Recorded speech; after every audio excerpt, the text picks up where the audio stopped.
Bienvenidos a esta inmersión profunda. Es un gusto abrir las puertas, una vez más, a este espacio de análisis detallado donde tomamos el vasto panorama de la gestión educativa y destilamos los elementos que verdaderamente importan en el terreno. Hola, ¿qué tal? Y la verdad es que estoy encantada de estar aquí, sobre todo con la misión de hoy. Sí, la misión de hoy es fundamental. Vamos a diseccionar las directrices estratégicas para la excelencia directiva. Que, como sabemos, sigue siendo la columna vertebral de la promoción en educación primaria. Exacto. Pero repasarlo hoy, digo ya estando en pleno marzo de 2026, con toda la perspectiva de los ciclos recientes, revela un nivel de complejidad institucional brutal. Totalmente. Exige muchísimo más que simple capacidad administrativa. Muchísimo más. Porque el panorama educativo ha experimentado una transformación radical desde esa sacudida que tuvimos en el ciclo escolar 2024-2025. Es un punto de partida fundamental. Y, a ver, vale la pena subrayar que este nivel de análisis trasciende la esfera puramente magisterial, ¿eh? Sí, claro, no es solo para docentes. Para nada. Lo que presenciamos en la evolución de estas directrices es una auténtica clase magistral sobre liderazgo, gestión de crisis y adaptación institucional. Y de resiliencia, ¿no? Exactamente. Cualquier persona interesada en cómo se dirigen las instituciones fundamentales de nuestra sociedad va a encontrar un tremendo valor aquí. Las escuelas hoy operan como microcosmos de nuestra sociedad. Absorben todo. Las virtudes y, lamentablemente, todas las fracturas. Así es. Por eso dirigir una primaria pública en el contexto actual requiere un abanico de habilidades que, francamente, rivaliza con la gestión de cualquier corporativo de alta complejidad. Bien, vamos a desempacar esto por partes.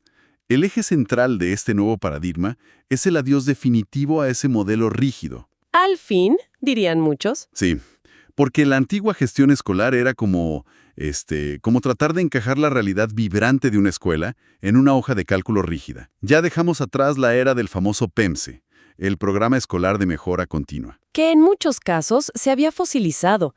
Era un mero trámite, un papeleo más. Exacto. Ahora operamos bajo el proceso de mejora continua. Y ojo, la diferencia semántica no es menor. Pasamos de un programa estático a un proceso vivo, cíclico. Y el primer paso de ese ciclo, la primera fase, es el diagnóstico socioeducativo. Que va mucho más allá de revisar los promedios de matemáticas del bimestre. Infinitamente más allá. El diagnóstico socioeducativo exige una lectura crítica de la realidad. Ya no basta con decir, el tercer grado tiene rezago en lectura. Claro, el directivo tiene que mapear todo el ecosistema. Así es. Tiene que preguntarse, a ver, ¿cómo está la infraestructura? ¿Cuáles son las dinámicas reales de los maestros en el aula? Y sobre todo, ¿qué está pasando en el contexto sociocultural de las familias? Danos un ejemplo de cómo se ve esto en la práctica. Claro, mira, pensemos en una escuela, en una zona semiurbana, donde de repente se instala un gran complejo industrial. Ok, cambia toda la economía local. Exacto, y los turnos laborales de las familias cambian drásticamente. De pronto los niños llegan sin desayunar o se quedan solos por las tardes. Y los índices de ausentismo o apatía se disparan. Lógicamente, un diagnóstico tradicional, el antiguo, solo vería que las calificaciones bajan y culparía al método de enseñanza. Pero el diagnóstico socioeducativo identifica la raíz sistémica. Exactamente. Entiende que la alteración de la dinámica familiar por el entorno económico es la verdadera causa. El director lidera este mapeo profundo para entender que la barrera no es cognitiva, es contextual. ¡Wow! Esa perspectiva lo cambia todo.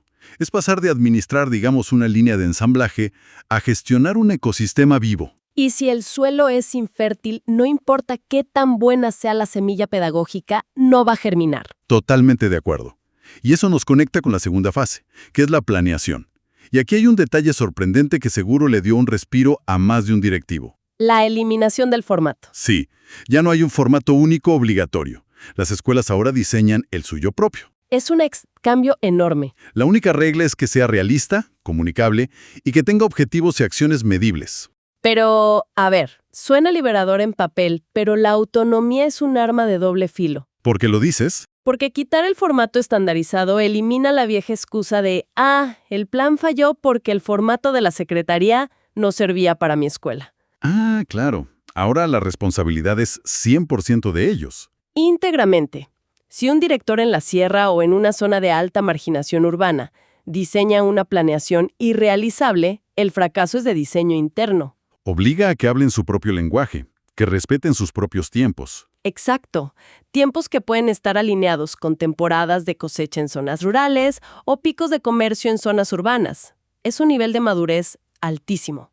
Requiere directores con visión estratégica, no llenadores de formatos. Y bueno, una vez superada esa planeación a medida, llega la fase de implementación y seguimiento. Aquí el modelo define al director como un orquestador. Me gusta esa palabra. Orquestador de recursos humanos, pedagógicos, técnicos. Tiene que garantizar que todo esté disponible. Es un concepto elegante, sí, pero seamos honestos. ¿Sobre el terreno? A ver, ponnos en contexto. ¿Cómo se ve esta orquestación en una escuela con déficit de personal? Donde faltan maestros o el presupuesto de mantenimiento es cero. Se vuelve un ejercicio de supervivencia. Totalmente. El seguimiento ya no es palomear actividades, es contención. Si la acción era equipar la biblioteca, pero el fin de semana se robaron el cableado de la escuela, La prioridad cambia por completo. inmediatamente. El director tiene que pivotar, gestionar con autoridades locales y asegurar que el impacto en el aprendizaje sea mínimo.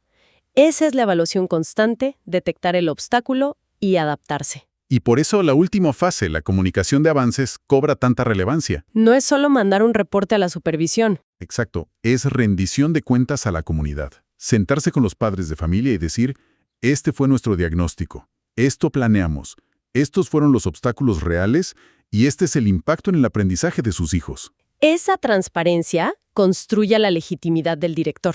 Ahora, para entender todo este engranaje, hay una diferencia clave. Lo fascinante aquí es la distinción entre el programa analítico y el programa de mejora continua. Sí, que suele generar mucha confusión en las escuelas. Muchísima.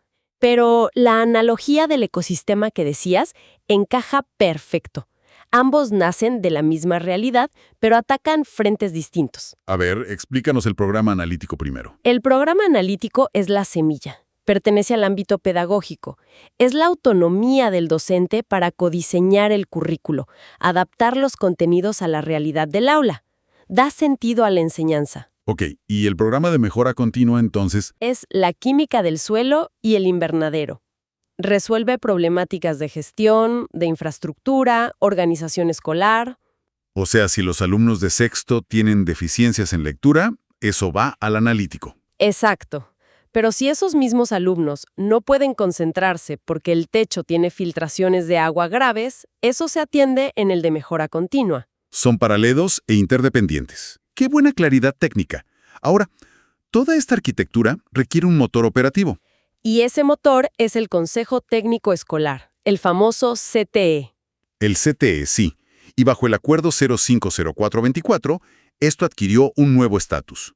Es la máxima autoridad, la junta directiva de la escuela, por hacer una analogía. Es el órgano supremo de decisión técnico-pedagógica. Y tiene reglas estrictas de operación, números muy específicos, sesión exactamente 13 días al año. 5 en fase intensiva y 8 en ordinaria. Inamovibles. Y aquí hay una regla de oro que me encanta por lo tajante que es.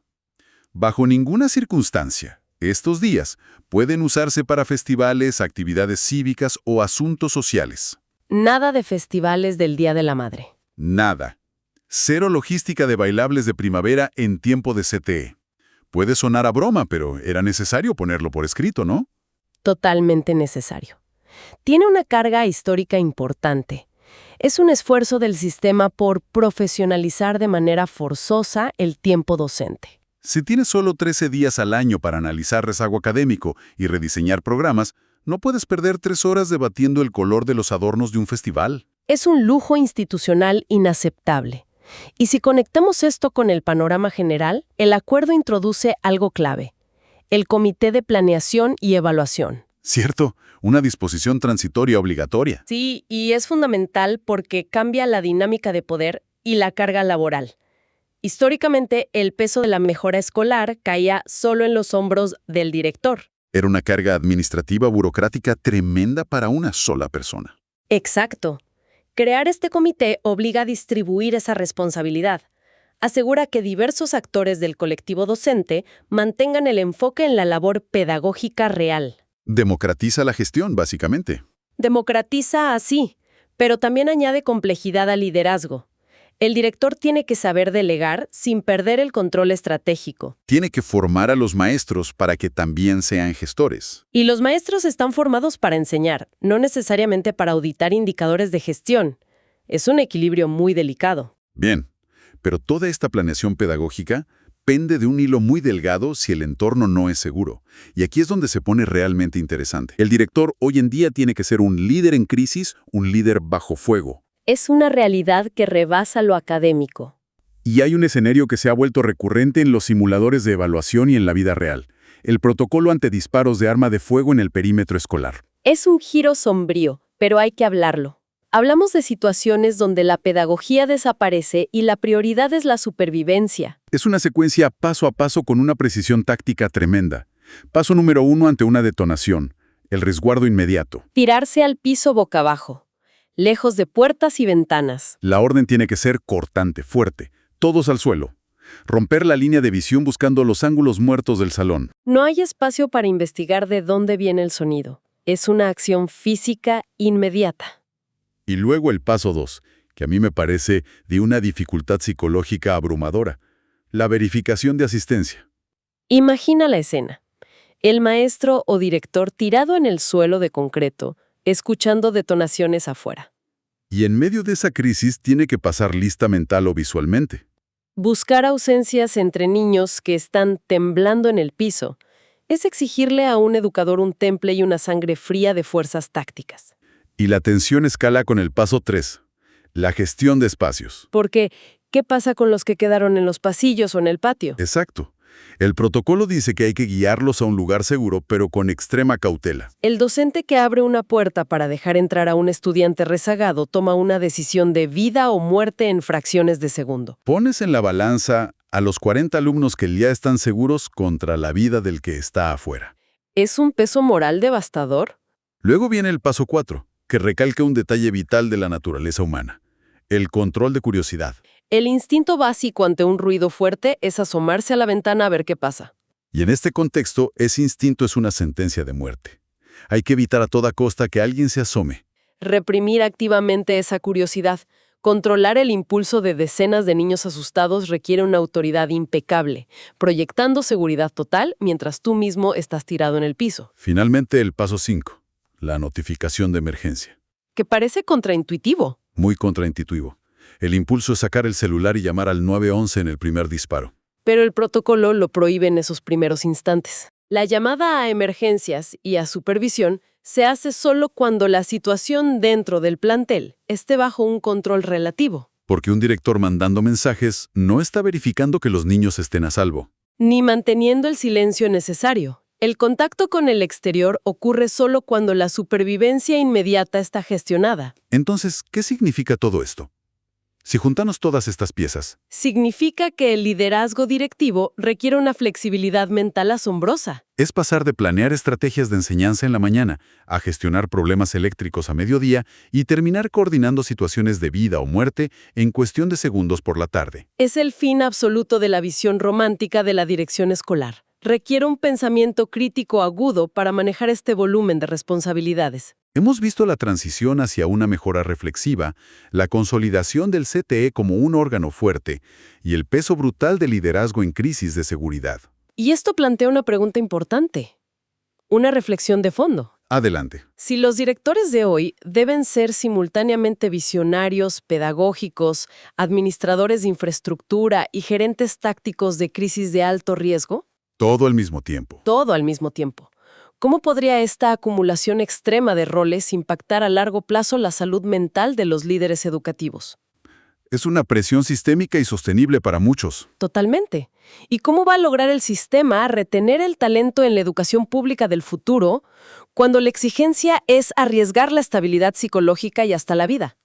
Es una interrogante crítica que dejamos sobre la mesa para que la audiencia la analice.